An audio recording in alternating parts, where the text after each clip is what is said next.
Smart સિટીના દાવા વચ્ચે સુરત મહાનગરપાલિકાની ઘોર બેદરકારી। ન્યૂ ડિંડોલી તરફ જવાનો નવો નક્કો રોડ ગણતરીના દિવસોમાં જ વેરવિખેર થઈ ગયો।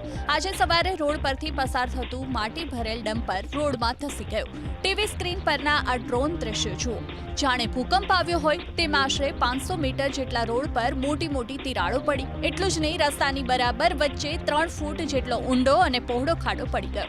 ઘટનાની જાણ થતાં સ્થાનિક પ્રશાસનની ટીમ પણ જેસીબી મશીન અને ભારે ક્રેન સાથે સ્થળ પર પહોંચી। સૌપ્રથમ જેસીબીની મદદથી ડમ્પરની અંદર ભરેલો માલ સામાન બહાર કાઢવામાં આવ્યો, જે બાદ આસપાસનો રોડ ખોદીને મહા મહેનતે ડમ્પરને બહાર કાઢવામાં આવ્યું। સમગ્ર ઘટનાને લઈ કોન્ટ્રાક્ટર અને પાલિકાના અધિકારીઓની ઘોર બેદરકારીનો પણ પર્દાફાશ થયો।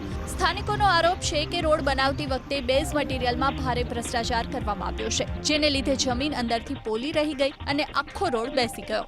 બીજી તરફ મનપાના કાર્યપાલક ઇજનેરે બચાવ કર્યો કે ગટર લાઇન પસાર થવાના કારણે નીચેથી માટીનું ધોવાણ થયું, જેને લીધે રોડ બેસી ગયો।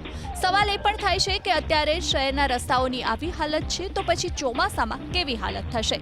જનતાના ટેક્સના રૂપિયાનો આ રીતે દુરુપયોગ કરનારા ભ્રષ્ટ કોન્ટ્રાક્ટરો અને બેદરકાર અધિકારીઓ સામે કોણ અને ક્યારે પગલાં લેવાશે?